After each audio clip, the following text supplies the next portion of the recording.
Imaginen que el aire a su alrededor estalla. No truena, no da un golpe, estalla de dentro a fuera, como si toda la cabina de pasajeros soltara de golpe una única exhalación y se llevara consigo todo a la vez. Mapas, chaquetas, el periódico de alguien, el aire templado de la mañana con olor a café. En medio segundo hace tanto frío que el pecho está ahí, pero el aire para respirarlo no. Y hacia allí, hacia esa bruma blanca y helada, donde un instante antes estaba el grueso parabrisas de la cabina de mando, se marcha un hombre. El comandante.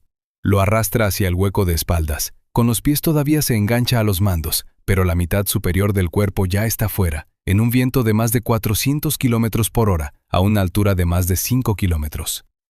Y ahora voy a hacerles una pregunta, y les pido que se la respondan con honestidad, para sus adentros. ¿Ustedes están seguros de que un ser humano no sobrevive a eso?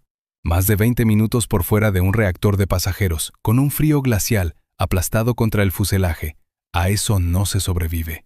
Y desde luego, después de algo así, no se vuelve a la cabina a seguir volando tan tranquilo. Pues bien, sobrevivió. Y volvió. Lo que significa que todo lo que ahora mismo piensan sobre los límites del ser humano tendrán que dejarlo a un lado durante los próximos 40 minutos. Es la mañana del 10 de junio de 1990, y lo que arrancó el parabrisas de la cabina sobre los tranquilos campos de Oxfordshire no fue una tormenta, ni un rayo, ni una bomba. Fueron apenas unos cuantos tornillos del tamaño equivocado. Pero a los tornillos volveremos. Primero, la mano. En la cabina de mando, en ese segundo, había un auxiliar de vuelo. Se llamaba Nigel Ogden, había entrado a ver a los pilotos por algo rutinario, recoger una bandeja, preguntar por el té, y fue el único que estaba cerca cuando el mundo se rasgó. Al recordar esos segundos en una entrevista, contó que no pensó en absoluto. El cuerpo lo hizo todo solo, antes que la cabeza. Se lanzó hacia adelante y agarró al comandante que se iba, por la cintura, por las piernas, como pudo, y se aferró. Desde ese instante, las manos del auxiliar fueron lo único que sostenía a Tim Lancaster para que no desapareciera en el cielo blanco sobre Inglaterra. Dos hombres, uno sujeta. El otro, el que quedó en el asiento de al lado, tiene ahora que hacer la segunda cosa imposible: aterrizar un avión al que ya casi no se oye y apenas se ve. Ambas tareas empiezan en el mismo segundo. Esta es la historia de cómo se logró resolver las dos, y de qué negligencia tan corriente y tan gris salió todo esto. Puede que ya hayan oído esta historia en alguna parte. Gusta de contarse como una atracción de feria. A un hombre lo succionó por la ventanilla de un avión, ¿se imaginan? Pero detrás de la imagen llamativa suele perderse lo más importante: cómo llegó a estar ahí, y cómo exactamente lo sacaron. Y ahí, en los detalles, se esconde toda la verdad. Así que rebobinemos una hora y pico. Aeropuerto de Birmingham, primera hora de una mañana de verano. En la puerta de embarque, la típica multitud de vacaciones, gente que vuela a Málaga, al sur de España, al mar y al sol. Familias con niños, veraneantes, gente de negocios, el corte habitual de un vuelo matutino hacia el sur. Alguno con una revista, alguno terminando de dormir en un asiento de la sala de espera. El vuelo de British Airways número 5390, un salto corto a través de Europa, de esos que la tripulación hace muchas veces al mes sin pensarlo. A bordo, contando a la tripulación, más de 80 personas. Ninguna de ellas sabe esa mañana que vuela hacia la historia. El avión que les han asignado no es nuevo, pero sí fiable, un británico BAC-111, un caballo de batalla resistente de aquellos años, con 2 motores en la cola y una deriva alta y fina. En la cabina van 2. El comandante Tim Lancaster, de 42 años, un piloto experimentado con muchos miles de horas de vuelo, un hombre tranquilo y metódico. A su lado, el copiloto, Alastair Acheson, tampoco ningún novato del aire.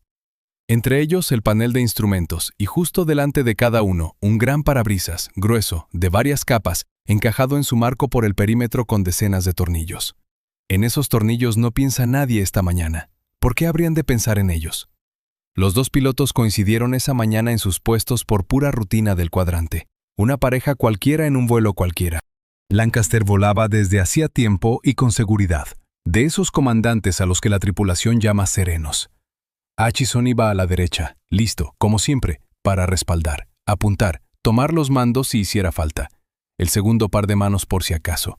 Ese por si acaso llegará en unos minutos con una forma que no se practica en ningún simulador.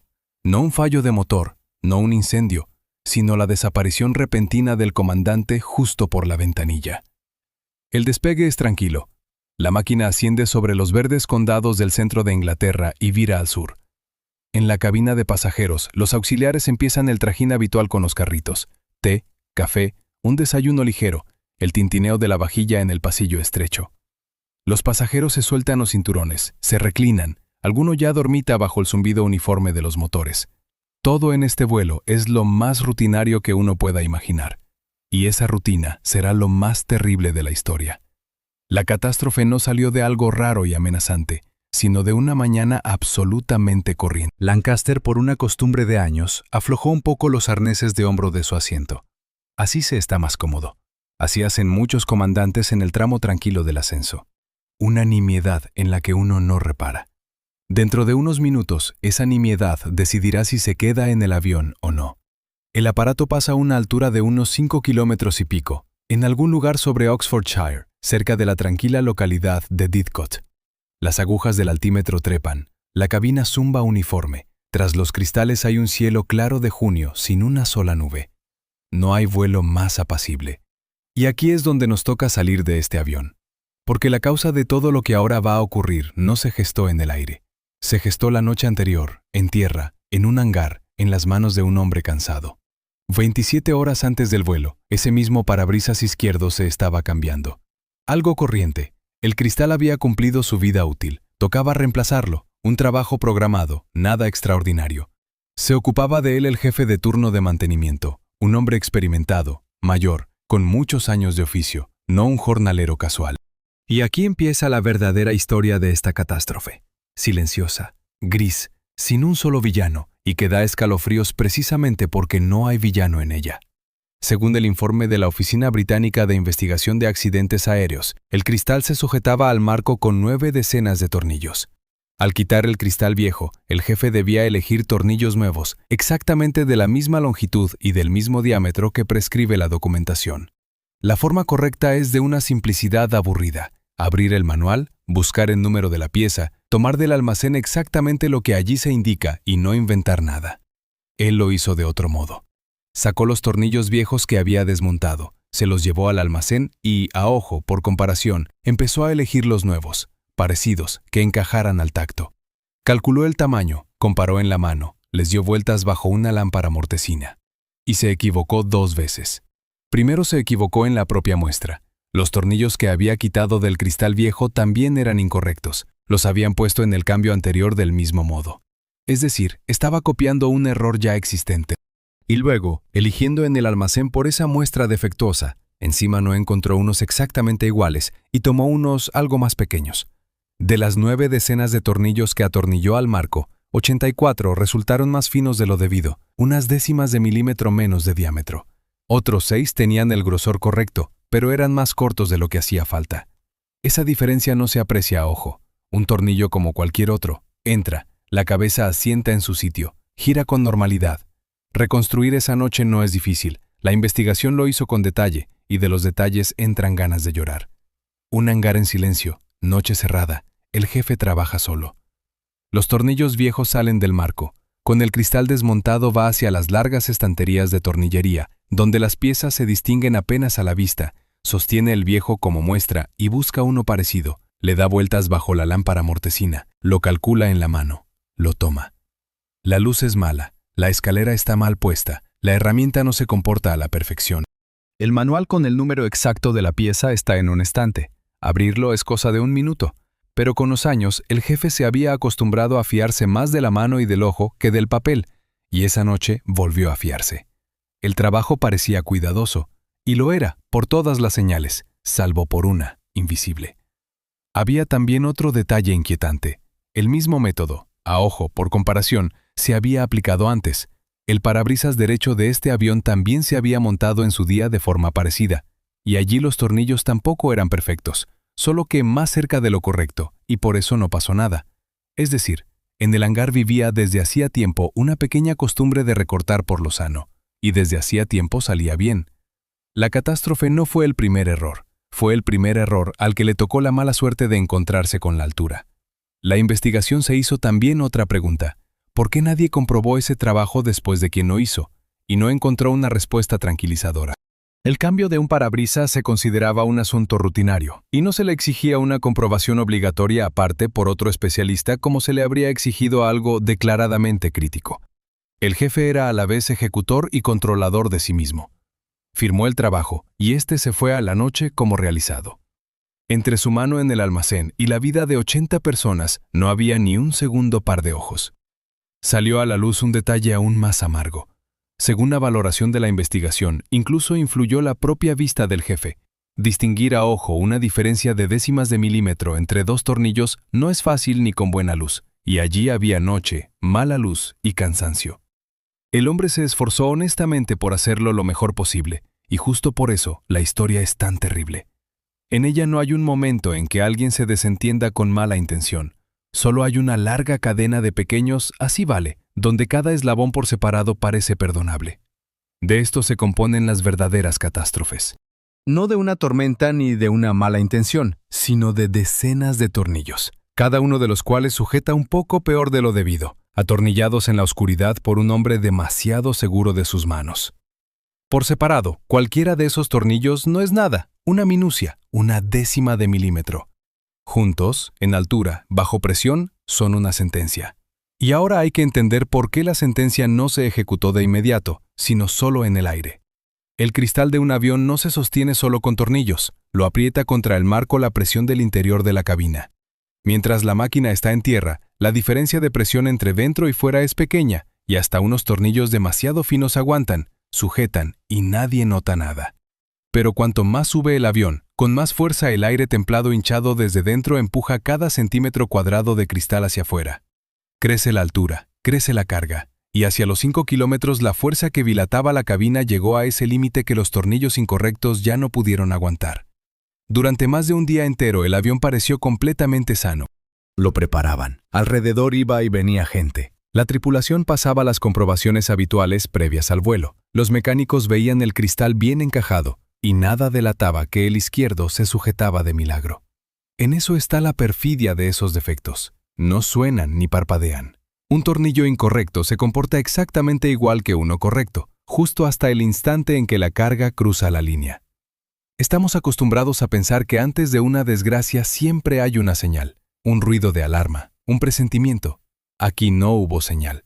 El defecto estaba, pero callaba y esperaba a la altura. Y eso es más terrible que cualquier avería que se ve y se oye. Y la línea se cruzó. Los tornillos no se dieron uno a uno. El cristal saltó hacia afuera entero, en un solo instante.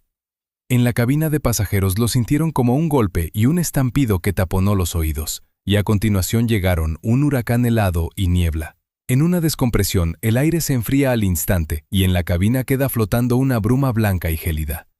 Cayeron las mascarillas de oxígeno. Alguien gritó. Tras la puerta arrancada de la cabina de mando, ocurría algo que los pasajeros no veían, y eso lo hacía aún más aterrador. Y en la propia cabina de mando, el aire se salía del revés. Toda la masa templada que respiraban las más de 80 personas se precipitó hacia el único agujero, hacia donde había estado el cristal. Esa corriente arrastró al comandante. El asiento de Lancaster está justo delante del hueco, tenía los cinturones flojos, y lo arrancó hacia adelante y hacia arriba, como un corcho de una botella. Las rodillas se engancharon a los mandos, los pies se atascaron tras el panel de instrumentos, y solo eso impidió que su cuerpo saliera del todo. Todo lo demás, cabeza, brazos, torso, estaba allá afuera, en el viento de cara que golpea con la fuerza de un buen huracán. El auxiliar Nigel Ogden estaba en ese momento a la entrada de la cabina. Después contaría que no pensó ni un segundo. El cuerpo del comandante ya se iba hacia el hueco, los pies resbalaban de los mandos, y Ogden simplemente saltó hacia adelante y le abrazó las piernas con ambas manos. Desde ese segundo, la vida de Lancaster pendió exactamente de si un hombre aflojaba o no la presa. Y el avión, mientras tanto, se lanzaba a través de la corriente helada, y el comandante golpeaba contra el fuselaje por fuera, allí donde nadie podía alcanzarlo. Y entonces Nigel Ogden hace aquello para lo que el destino, al parecer, lo puso en ese instante en el umbral de la cabina. Se echa sobre el comandante y le rodea las piernas, cargando con todo su peso. En una entrevista describirá esos primeros instantes de forma sencilla y por eso terrible. Según sus palabras, el cinturón del comandante se rompió. El cuerpo se iba hacia el hueco, y él se aferró a las piernas con una presa de hierro, sintiendo cómo a él mismo lo arrastraba tras él hacia afuera. Lo agarré por la cintura para no dejar que se fuera. recordaba el auxiliar. Un solo error en esa presa habría bastado para que todo terminara. Sujetar a un hombre con semejante viento no es en absoluto lo mismo que agarrarlo y sostenerlo. La corriente de cara de más de 400 kilómetros por hora golpea el cuerpo como un muro de agua. A Lancaster lo zarandea y lo estrella contra el revestimiento por fuera. Tiene los brazos echados por encima de la cabeza, la camisa se le desgarró y se le subió a la cara. Ogden yace atravesado sobre los instrumentos, apoyando las rodillas donde puede, y sus propias palmas empiezan a arder de frío. Fuera la temperatura está muy por debajo de cero, el aire es glacial y cruel. Pero sujeta, y mirando por el hueco ve la cara del comandante, la cabeza colgando al viento, los ojos muy abiertos pero inmóviles, la piel azuleándose de frío. Ogden estaba seguro de que sostenía a un muerto. Tenía los ojos abiertos. Pensé que estaba muerto. Contaba. Ese pensamiento es un infierno aparte. Sostener, desollándose las manos, congelándote, a un hombre al que ya das por muerto, y no tener derecho a soltarlo. Y derecho a soltarlo, efectivamente, no había. Y la razón resultó ser fría y práctica. La contaría la propia tripulación. Si se abrían las manos, el cuerpo se iría hacia abajo, bajo el vientre del avión, directo a los motores de cola o al estabilizador. Y entonces a una desgracia se sumaría una segunda, mucho peor. Un motor o una superficie de control dañada podían perder el avión entero. Por eso sujetaban al comandante, vivo o muerto, dejó de importar para la decisión. Lo sostenía no solo la fuerza, sino también ese cálculo helado. Pero sujetar a Lancaster era solo la mitad de la desgracia, y, para ser sinceros, no la mitad de la que dependía la vida de 80 personas en la cabina de pasajeros. Aunque el auxiliar sostuviera al comandante una hora entera, todos ellos morirían igualmente si el avión no acababa en tierra, entero y sobre sus ruedas. Y el avión se lanzaba por el cielo con un agujero en lugar de parabrisas, ensordecido, atravesado por el viento, y lo pilotaba un solo hombre al que apenas se oía. En el asiento derecho, el copiloto, Alastair Acheson. Sobre él se desplomó en un segundo todo a la vez. La puerta de la cabina saltó de las bisagras y salió despedida hacia adelante, sobre el panel central, donde cubrió parte de los instrumentos y quedó justo encima de las palancas de mando de los motores, esas mismas con las que se fija el empuje. Papeles, mapas, toda la basura de la descompresión revoloteaba por la estrecha cabina en un remolino. A su izquierda, atravesado sobre sus instrumentos, yacía Ogden sujetando al comandante. Y justo delante de la cara de Acheson, en el hueco, se zarandeaba al viento medio cuerpo de su capitán. Y por encima de todo esto reinaba el sonido, no un silbido, sino un rugido continuo y ensordecedor en el que se ahogaba y se perdía cualquier voz humana. Acheson tomó los mandos. Lo primero que hace falta es bajar la máquina, hacia donde el aire es más denso y templado, donde se puede respirar y donde dejará de arrastrar tanto hacia afuera. Empujó los mandos y empezó el descenso, tratando a la vez de hacer lo que en semejante situación no se puede omitir, avisar a tierra. Salió al aire y transmitió una llamada de socorro. Y de inmediato chocó con un segundo problema casi burlón. Por el rugido de la cabina no oía lo que respondían los controladores. Hablaba al vacío, sin saber si lo habían oído siquiera. Tuvo que pedir ayuda una y otra vez, insistir, hasta que en tierra comprendieron. El vuelo 5390 está en apuros y va bajando. Qué soledad era esa comunicación en un solo sentido, se ve por sus relatos posteriores. Transmitía coordenadas, altura, intenciones, y no sabía si había llegado una sola palabra. Los controladores en tierra, captando retazos, le despejaban una pista y limpiaban el cielo, pero él no los oía y llevaba la máquina a ciegas y casi a sordas, confiando en la esperanza de que al otro lado hubiera alguien. Es como pedir ayuda a la oscuridad y seguir haciendo tu trabajo sin saber si la ayuda viene. A esto se sumaban cosas en las que en tierra no piensas, pero que en el aire lo deciden todo. Había que descender con brusquedad, pero no tanto como para acelerar la máquina por encima de lo admisible y añadir al agujero de la cabina una sobrecarga de velocidad.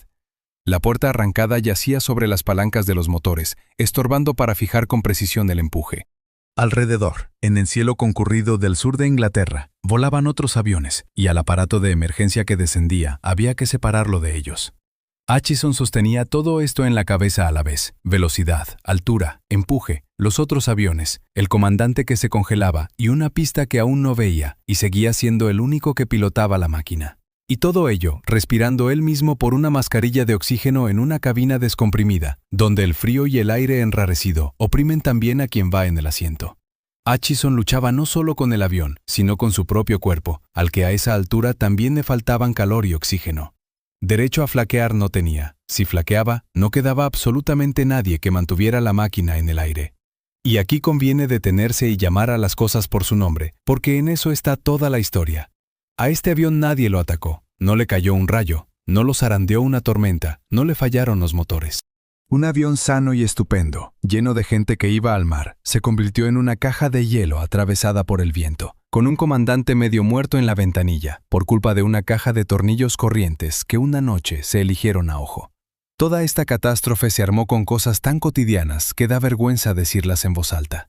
Y ahora a Acheson le tocaba posar en tierra toda esa negligencia cotidiana, rápido, porque el hombre de fuera se congelaba, y suave, porque un golpe demasiado duro contra la pista los mataría a todos. Y tengan presente la pregunta principal de esta historia. ¿No sobrevivirá el comandante? Ya saben que sobrevive. La cuestión es otra. ¿Cómo pudo un enorme avión sano, con 80 personas, quedar pendiente de un hilo por culpa de un par de tornillos, y si bastarán las manos humanas para que ese hilo no se rompa? La respuesta se está armando ahora mismo, en la cabina helada sobre Oxfordshire. Para entender por qué sostener al comandante era tan terrible y por qué el tiempo corría en minutos, hay que salir un momento de la cabina y comprender qué le ocurre a un ser humano allí fuera, a 5 kilómetros de altura. Cuando un cristal salta en altura, el aire de la cabina se marcha al instante y con una fuerza colosal. A eso lo llaman descompresión explosiva. El cuerpo que queda junto al hueco es literalmente expulsado hacia afuera por esa corriente. Ella misma lanzó a Lancaster hacia adelante. Y por esa misma razón no se lo llevó del todo. Se quedó atascado por sus propias piernas en el estrecho hueco, como un corcho en un cuello de botella. Aquí se esconde una paradoja sombría. Al comandante lo salvó en parte lo mismo que lo mataba. Quedó tan encajado que el viento de cara lo apretaba contra el fuselaje por fuera, sin dejarlo ni escapar del hueco ni caer bajo el vientre del avión. Colgaba justo en ese límite donde todavía se lo puede sujetar. Los casos en que a un ser humano lo arrastra al hueco en una descompresión son extremadamente raros, y los casos en que sobrevive, contadísimos. Por lo general, semejante brecha en la cabina significa la muerte de quien está cerca. A Lancaster lo salvó una combinación rarísima de pequeñeces. Se atascó, no salió despedido. Lo sujetaron, no se aturdieron. Y la máquina bajó en los primeros segundos. Quita cualquiera de esas condiciones y no habría nada que contar. Después empieza el frío. A más de 5 kilómetros de altura, el aire de fuera está muy por debajo de cero, y el avión va a cientos de kilómetros por hora. No es el frío en el que uno espera en una parada de autobús. Es el frío clavado en el cuerpo por un viento huracanado que roba el calor muchas veces más deprisa. La cuestión no es siquiera la temperatura sola, sino la combinación de frío y velocidad. El viento se lleva el calor de la piel tanto más rápido cuanto más fuerte sopla, y allí soplaba con la fuerza de un huracán como no los hay en tierra. Lo que en un frío inmóvil habría llevado media hora, allí llevaba minutos. Lancaster colgaba en esa corriente sin protección alguna, de cabeza, con la cara al viento. La cara y las manos se le entumecían, el cuerpo se le entumecía, y visto desde fuera, con los ojos abiertos e inmóviles, con la piel azuleándose, parecía de veras muerto. Ogden no se equivocaba en lo que veía. Se equivocaba solo en la conclusión que sacaba de ello. Los médicos que estudiaron el caso se asombraron no de las heridas del comandante, sino de que hubiera quedado vivo. A semejante altura, con semejante viento, a una persona le queda muy poco tiempo antes de que el frío y la falta de oxígeno hagan lo suyo de forma irreversible. Lancaster tuvo suerte 2 veces. El descenso empezó rápido, y a los pocos minutos la máquina ya lo llevaba hacia un aire cada vez más denso y templado. Y ese mismo frío le contaba el tiempo también al propio Ogden. Sostenía al comandante con las manos desnudas, tumbado en la corriente de aire helado que azotaba por el hueco junto a su propia cara. Las palmas y los dedos se le helaban, perdían la sensibilidad, los brazos se le entumecían y se le cargaban de plomo. La presa humana es algo simple y extremo. Mientras en los músculos hay calor y fuerza, sujetan. Cuando el frío se come lo uno y lo otro, los dedos se abren solos, sin permiso de su dueño. Ogden sentía acercarse ese límite. Se me estaban debilitando los brazos, dirá escuetamente. Ya no sujetaba con fuerza, sino con terquedad. Su la terquedad daba para minutos, no para horas. Contó también cómo se veía todo de cerca. El comandante se zarandeaba fuera, el cuerpo golpeaba contra el fuselaje, y el propio Ogden yacía en la corriente helada, sin poder ni levantarse ni apartar la cara del viento que le golpeaba. A él mismo lo sujetaban por las piernas otros, para que no se fuera al hueco detrás del capitán. Salía una cadena de personas aferradas unas a otras sobre un agujero en el cielo, y en el extremo lejano de esa cadena, por fuera, colgaba un hombre. Por eso todo lo decidía la velocidad del descenso. Cada centenar de metros hacia abajo es aire un poco más denso, una corriente un poco más templada, un poco más de opciones tanto para el que cuelga fuera como para los que lo sujetan. Acheson lo entendía con cada célula.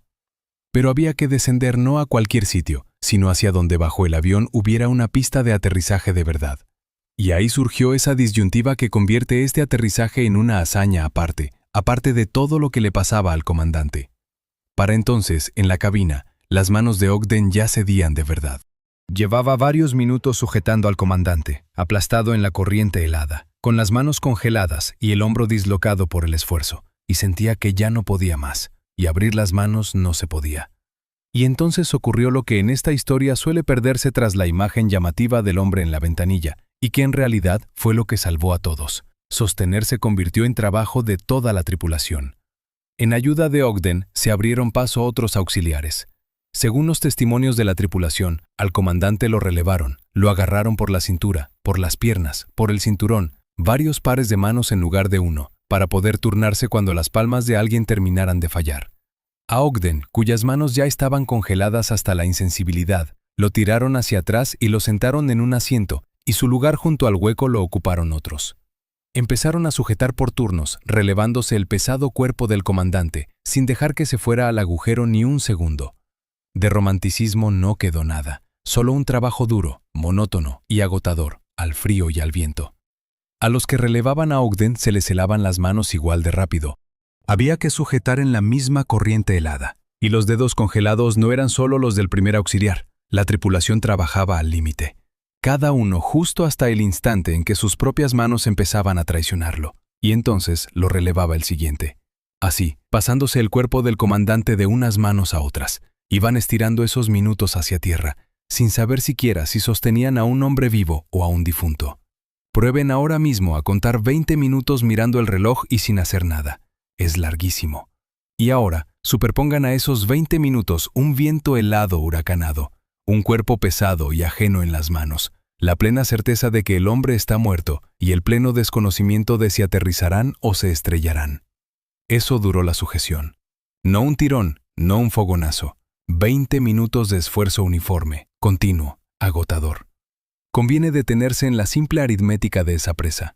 En el cine, un rescate es un único tirón de un único hombre fuerte. En la vida, una presa vive 1 minuto o 2, y luego el frío y el cansancio la abren solos. Así que en 20 minutos, a la gente del hueco había que relevarla una y otra vez. Y cada nuevo sabía a qué iba: tumbarse en la corriente helada, tomar un cuerpo pesado y ajeno y sujetarlo hasta que sus propias manos fallaran, y ceder el sitio al siguiente. No sostuvo un solo esfuerzo, sino una presa que no se abrió ni 1 minuto, por muchas manos que la compusieran. Y a la espalda de la tripulación estaba la cabina de pasajeros llena. Los pasajeros, que volaban al mar templado, se apretaron en los asientos entre el rugido ensordecedor y la corriente helada. La gente veía las espaldas de los auxiliares peleando con algo en la cabina, sentía cómo el avión se hundía hacia abajo, y ninguno podía explicarles qué pasaba ni cómo iba a terminar. No veían los tornillos, no sabían nada de ningún turno de noche. Simplemente caían, sintiendo cómo se les taponaban los oídos y se les hundía el estómago en el descenso, sin entender si llegarían vivos a tierra. Para ellos esos minutos se estiraron en toda una vida. Ni un aviso, ni una explicación, solo el rugido, el frío y unas espaldas ajenas peleando con algo delante. Y ese miedo tenía además otra cara, invisible. Los auxiliares, que tenían su propio infierno en la cabina, debían aún así sostener también el pasaje.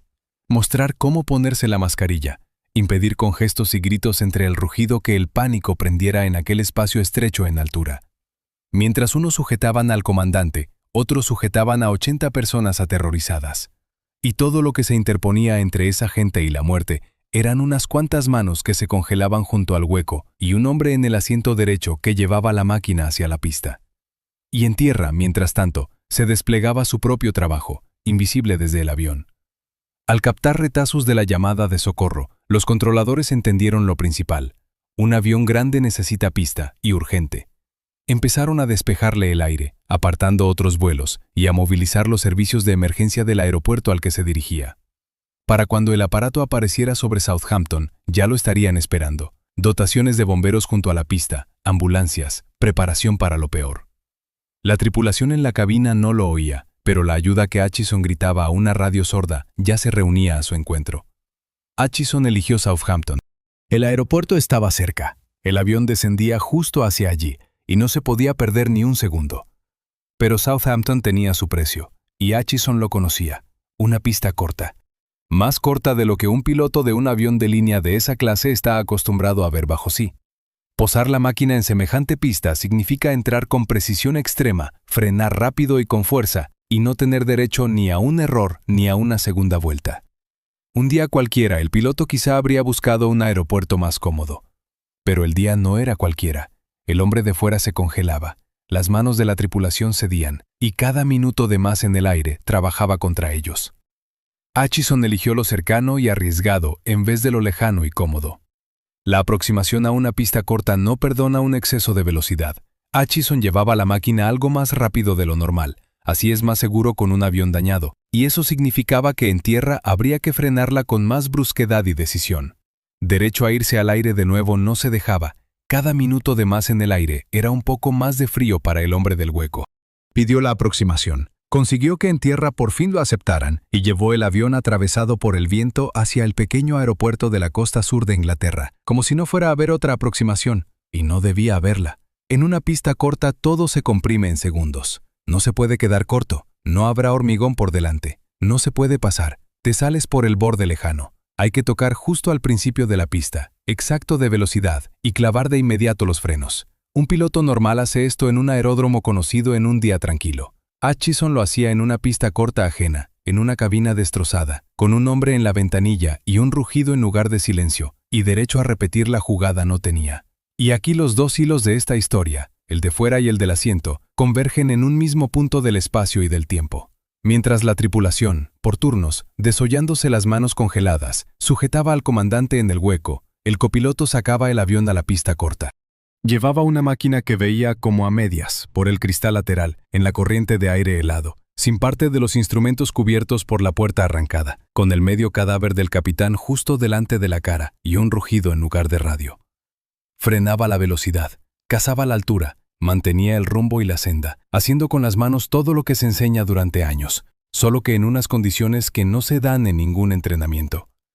En sus relatos posteriores, Acheson no buscó palabras grandilocuentes para esos minutos.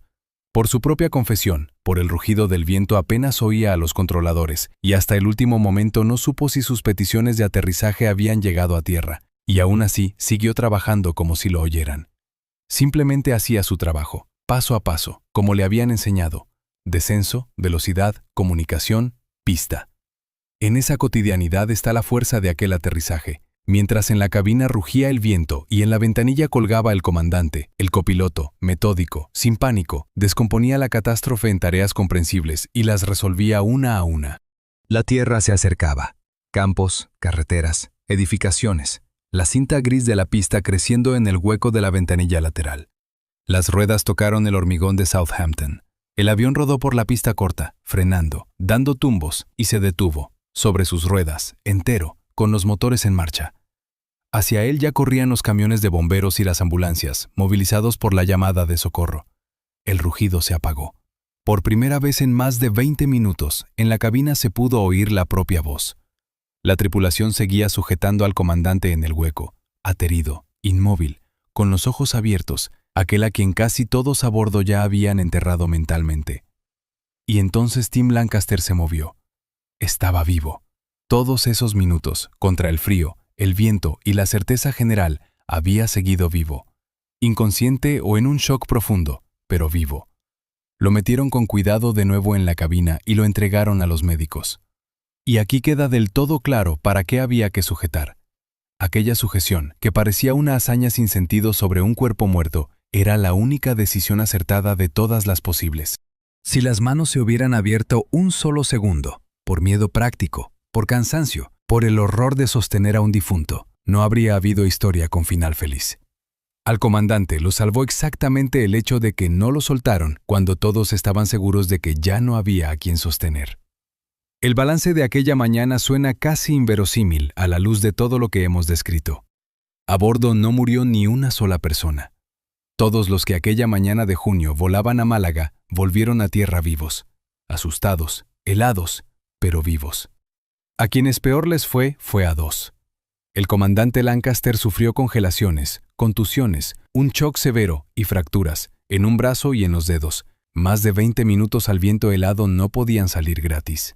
Pero sobrevivió, y los médicos lo recompusieron. También le tocó lo suyo a Nigel Ogden, aquel cuyas manos fueron las primeras en sujetar al comandante. Manos congeladas, un hombro dañado y, con el tiempo, según él mismo contaba, una larga y difícil huella en la psique de la que no es tan fácil reponerse. Sostener a un hombre helado y al que crees muerto, aterido junto a él, no pasa sin dejar rastro, ni siquiera cuando todo termina bien. A Alastair Acheson, el copiloto que posó un avión inaudible y medio ciego en una pista corta, se le reconocieron con una condecoración sus acciones en el aire. Hizo con las manos lo imposible y lo hizo en silencio, sin una sola palabra de más. Y el propio Tim Lancaster hizo aquello por lo que valía la pena empezar este relato con una apuesta. Menos de medio año después volvió al trabajo. Pasó de nuevo las revisiones. Se sentó de nuevo en la cabina. Volvió a llevar gente por el cielo. El hombre al que medio expulsó del avión a 5 kilómetros de altura regresó justo allí de donde lo arrancó y siguió volando tan tranquilo como si el cielo no hubiera intentado llevárselo. La investigación no buscó un villano porque no lo había. Encontró una cadena de pequeñeces cotidianas y llamó a cada una por su nombre. Un cristal montado con tornillos del tamaño incorrecto. Un jefe que los eligió a ojo por una vieja muestra defectuosa y no por la documentación. La luz mortecina, el acceso incómodo, el trabajo en solitario, el cansancio del turno de noche y la costumbre de fiarse más de la mano que del papel. Y sobre todo, una cultura de trabajo en la que eso llegó a ser posible y en la que nadie miró a tiempo por encima del hombro de aquel hombre. Después de esta historia, se revisaron los procedimientos de control de trabajos así, para que un error en la noche no pudiera volver a crecer hasta convertirse en un agujero en altura. Un solo par de manos junto al marco es un hilo demasiado fino del que cuelga la vida de 80 personas. Y si se intenta retener toda esta historia en una sola imagen, esa imagen se desdobla, como se desdoblaba la propia historia, en dos hilos. De un lado, las manos del jefe en un hangar en penumbra, en plena noche, eligiendo tranquilas y seguras un tornillo tras otro a ojo, bajo una lámpara mortecina. Unas manos que no son malvadas ni criminales, simplemente cansadas y demasiado seguras de sí mismas. De ese movimiento tranquilo, cotidiano, casi invisible en la oscuridad, se armó la catástrofe. Del otro, las manos de la tripulación en el hueco de la cabina, congeladas, desolladas, entumecidas, unos dedos ya casi ajenos que durante 20 minutos no se abrieron, sujetando a un hombre al que daban por muerto. A este vuelo no lo salvaron los instrumentos ni la suerte. Lo salvó la simple terquedad humana de unas manos que se negaron a abrirse cuando abrirse habría sido tan fácil. Entre esos dos pares de manos está toda la verdad de aquello de lo que en realidad se componen tanto las catástrofes como los rescates. No de tormentas y rayos, de decisiones pequeñas, aburridas, humanas, tomadas en la oscuridad cuando nadie mira. Y aquí va la pregunta que les dejo, y demórense en ella un poco más de lo que suelen demorarse al final de un video. ¿Cuántas cosas a su alrededor ahora mismo se sostienen sobre tornillos que alguien un día eligió a ojo, con prisa y sin cotejar el manual? ¿Y si un día revienta, habrá al lado una mano que no se abra? Piénsenlo con calma. Y con esto me despido de ustedes. Cuiden de quienes lo sostienen.